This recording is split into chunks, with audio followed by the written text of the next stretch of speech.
Hello everyone, and welcome to our brand new video series called Minitab for Beginners. We're going to get started with the main key functions of Minitab, how to use Minitab, and in future videos we'll get into more advanced statistical analysis tools such as DOE, regression analysis, and measurement system analysis, MSA, gauge R&R. For now, this is our introduction video to Minitab. So when you first open up Minitab, you're likely going to find yourself in a brand new worksheet similar to this one right here. The worksheet is composed of the following key sections. You have on the top row, you have what we call the title section. Here is just placeholder information of what you're capturing on that particular column. It has no real impact on the statistical analysis that you execute, but it helps organize your data. Now, remember that we have columns and we have rows. Similar to what we had on Excel, for example, we have row 1, row 2, row 3, row 4, row 5, and so on, all the way up to infinity. And we have columns 1, columns 2, columns 3. Note that they all say C1, C2, C3, and so on and so forth. This is useful because when you're doing statistical analysis, you can say, grab the data from column C5, for example. Now, how do we organize and record our data? There are three key types of data within Minitab. So for example, if I say dates, it has no real impact on the column itself. But when I actually start recording a date, for example, 4/5/26, you're going to notice that this changes over to the letter D, so C1-D. This means that all the data contained here is a date. And this is important because dates can't actually be added together, multiplied, subtracted, etc. So the information here is a date. Now, if here I type in inspector, which would be the inspector's name, I could type in Andres or Andrew. You're going to notice that this changes to -T. -T means that it's a text field. So everything contained here is going to be considered a text field. Now, if instead I say dimensional results, then I can here record 0.15, 0.16, 0.20, for example. You're going to notice that there is no added number here or letter, so it just says C3. This is the default behavior, and it means that we have a number here. Now, this is important because once you start recording numbers, if I try and type in a name, it's going to give me an error message. On the other hand, if I'm doing text fields, so for example, text field example, and I say, well, here is Carlos, and here is Andrew, and then I want to type in 0.15, 0.20, 0.30. Okay, this is now considered a text field. So the numbers shown here can't actually be added together, subtracted, multiplied, or statistically analyzed. Even when I delete the previous information that was text, I'm still showing this field as an actual text field. If I delete all the cells, it is still a text field. So when I actually do a statistical analysis, which I will teach you guys how to do later, but if I go over into this menu, you're going to notice that I have my date option and I have my C3 option. I'm not showing C4 because C4 is a text field, and text fields can't be analyzed like a statistical analysis. They can be used for categorizing or grouping data, but you can't actually say, oh, I'm going to add up the letter A against the letter B. It doesn't really work. So if you, by mistake, you copied this here and it's actually supposed to be numbers, you can do a simple right click and then format that column and just change it to automatic numeric. This way, if your data contained here is all numbers, then you're going to get up with an actual number field.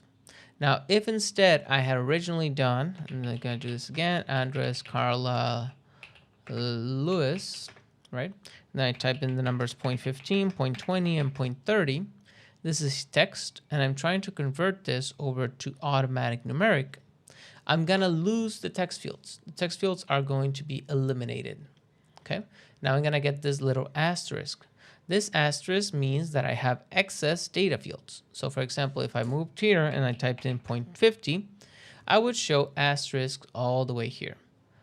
So ideally, you never want asterisks on your data recorded. So you can do right click and delete cells, and then just do it again, right click and delete cells. Okay. Now, how do we actually use Minitab? Well, first window right here, this is known as your worksheet. Your worksheet contains all the statistical data that you're recording in raw format. So any numbers you type in and dimensional results, they all go into worksheets. Your worksheets live here in the bottom left, and you can rename them by doing a simple double click and just type in something, for example, example 1. Now, if you need a new worksheet, you can always do Control N on your keyboard, or you can type in here into this little plus icon. That is going to create a brand new worksheet. So either Control plus N to create a new worksheet, or just type in the little plus icon here. Now, what happens if you no longer need a worksheet? Well, you can always close it with Control plus W. That's going to close it. Or you can do a right click and delete it. So for example, I can here and I can do delete worksheet. I don't longer need worksheet 3, so Control and W, and that's going to close it out. Okay. Now, from here, why are worksheets important? Well, number one, it's organizing our data. Number two is that within Minitab, you can't actually reuse the same title name. So since I already called this inspector, I can't actually call this inspector again. This is important when you have multiple dimensions. So let's say you're always doing dimension 1 and you're analyzing dimension 1. Well, you can't actually reuse that title multiple times. You're going to get an error message. So instead, what we do is we might say, well, this was example 1, and then Control N. This is going to be example 2, and now I can type in inspector. Okay, so this way I can reuse the names, but for different example purposes. So one of the key ways to organize your data is to call the worksheet the part number. So we might say this is part number 1015, and the other example column or the other worksheet might be part number 1016, and so on and so forth. Okay, now this is just for organizing our data. What about this left section? Well, any statistical analysis that you execute, you're going to be able to work through the navigator shown here. So what I'm going to do is I have here on my worksheet, I'm going to do some quick statistical analysis. I'm not going to tell you what they are yet, but I'm just going to click here. I'm just going to do C1. And I'm going to redo this. I'm going to do C2, redo this, do C6, redo this, do C10. You might notice that my navigator keeps changing here. Each individual analysis that I made has been saved into the navigator column. This section right here, we call it the session window. My session window keeps the results from my statistical analysis or from any graphs that I have made, and I can navigate through it using the navigator here. So for example, I'm now showing the results from analyzing C10. If I go here, I'm analyzing the results from C1. If I were to create a graph, for example, and I'm going to do here box plot, I'm going to do multiple, and I'll explain how to do this in a little bit. But for now, you can see that I now have within my navigator, it says box plot of C1, C2, C3, and I have my graph right here. So this is your session window, and all your results are going to be shown here. Now, one of the most common problems with beginners is that they lose the session window. They have something like this, for example, and they're like, hey, I can't actually see, my results, right? Well, you always have the option of using your display modifiers, which are located here in the bottom right. So I have 3 icons. The first one is split. It means that I'm going to have my worksheet on the bottom position. I'm going to have my session on the top position. If I want to maximize the worksheet, then I can use the second option. That's going to give me all 100% worksheet and no session window. And if I want to see just the session window, then I can click on the last option, and I'm going to have my results shown here, 100% session window without the actual worksheet. Now you can also modify your zoom value. So for example, here I might say, well, the chart is a little bit hard to see, so I can zoom into it. and it's going to take up more of my space. This also works on the worksheet itself. So if it looks a little bit too small, I can always do zoom in and I can look closer at my data. Or I can zoom out and look far away from my data. You can also do control plus scroll wheel to just do like quick smooth in and smooth out. So that will be control plus the actual scroll wheel on your mouse itself. Okay. Now, I have my data. My data is right here. I know how the session window works. I know how the worksheet works, and I know how the navigator works. Now, what do I use Minitab for? Minitab is a statistical analysis tool. It can do things similar to Excel, but its main purpose is to help quality and manufacturing engineers actually do reports of how the data behaves. The most common type of report is what is the mean of my data and what is the standard deviation of my data, followed by the actual spread of the data. So let's say this right here was dimension 1, and I wanted to analyze it.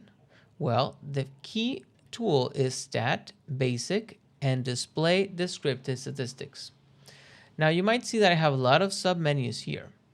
The two most common commands that you're going to be using on your toolbar when you're using Minitab is usually your stat position and the graph position.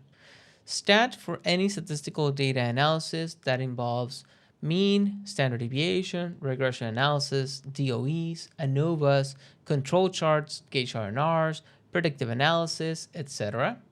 And also for graphs, for creating actual visual graphs for your data for a possible report. So I'm going to click here on Stat, Basic, and then I'm going to select Display Descriptive Statistics. Here is my first actual session window for data analysis. Minitab session windows are split into sections. The left portion, this one right here, is the available data for analysis. So here I can select, well, I want to analyze C1. Note that all the other ones are empty in this position, and this one says dim1. Whenever you add an actual title to a column, it's going to show up next to the actual column number. So for example, if I go over here and I say dim2 and I redo this, so I can do stat, basic, and display, I'm now going to show the title dim2 and dim1. This is why adding titles is so useful.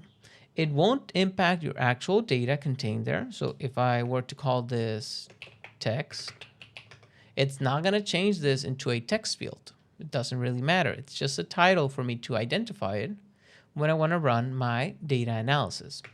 Now I'm going to select dim1. So variable is going to be dim1. And note how I can either double click on it to pass it over to this side. I can just select it and click here on select. It's also going to get added to the right side. Or the one that I love the most is just typing in the numbers C1. So from here, I can just click on the OK option. And here is going to be my descriptive statistic analysis.